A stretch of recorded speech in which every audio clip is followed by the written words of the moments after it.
Welcome to the ESI Africa studio, coming to you from the African Utility Week. Today I'm speaking to Dr. Lawrence Jones, who is from the Edison Electric Institute. Welcome, Dr. Jones, and thank you for joining me. Thanks for having me.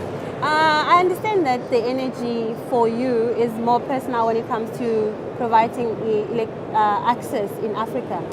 Do you want to just share a story about that? Sure. So first of all, thanks for having me. I have certainly been around this sector for my entire life.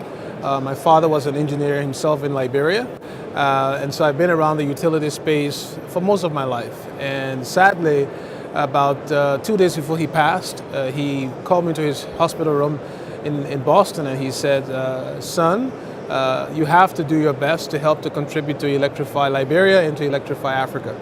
And since then, this has been a passion for me. And so for many who see my activities in Africa and around the world advocating for electrifying Africa, they think it's just because of a work. But it's also a personal mission. And you know, the joke here is when your dying father calls you to his bed, you think he's going to ask you about, at the time I wasn't married, so you think he's going to ask you to tell him about when you're going to get married and have children. But just because it was so passionate for him, he surprised him by talking about electricity. And so since he died, this has been for me an important thing to see how I can contribute, and that's why I'm very passionate about the situation. And the goal, the vision of electrifying Africa is something I have very dear to my heart. Oh, amazing. Thank you for sharing that story with us.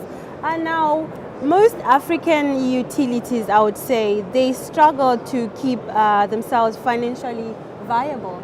So now my question to you is, what strategies or approach can they leverage to become and remain financially viable?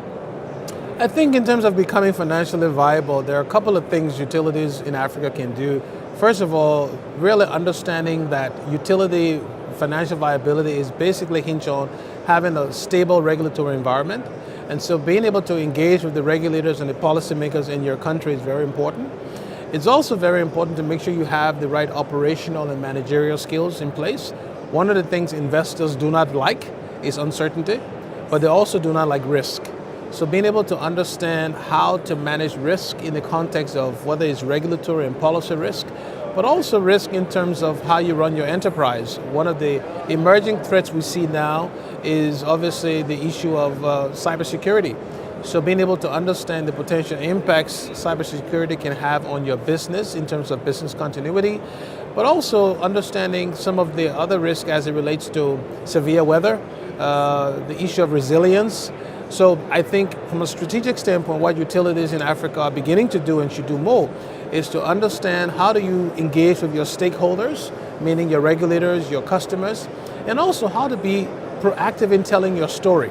One of the things we don't do well as engineers is to tell our story. And one of the things I see more and more utilities around the world doing is to tell their story. And at the Edison Electric Institute where I work, one of the things we very much focus on is being able to tell the story of the industry, both domestically in the US, but also globally in terms of the value of electricity.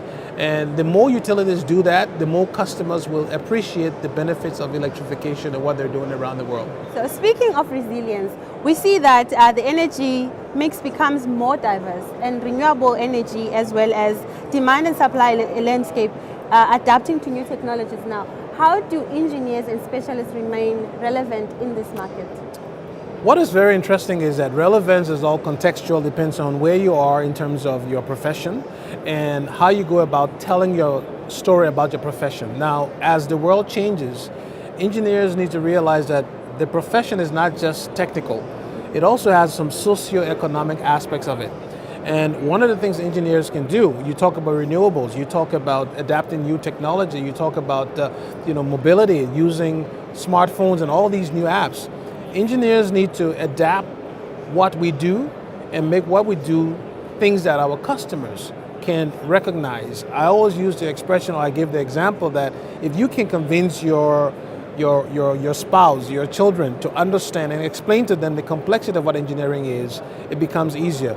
The other point I will make with regards to being relevant is that it's not about making your message complicated. You need to simplify your message, but you should never trivialize the problem you're trying to solve. So as much as engineers try to be relevant, they should not forget that keeping the lights on is not a simple task, but we have to find a way to explain it in a way that people understand that it's doable, it's meaningful.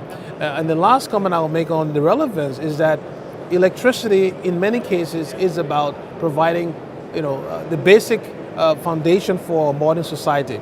So we as engineers need to spend more time telling our story for people to appreciate the relevance, but we should also spend time adapting how we use new technology and adapting how we go about learning. So it's not just about being technical, it's also about being socio-economical, but also being politically smart in terms of how you talk about your profession. Thank you, Dr. Jones.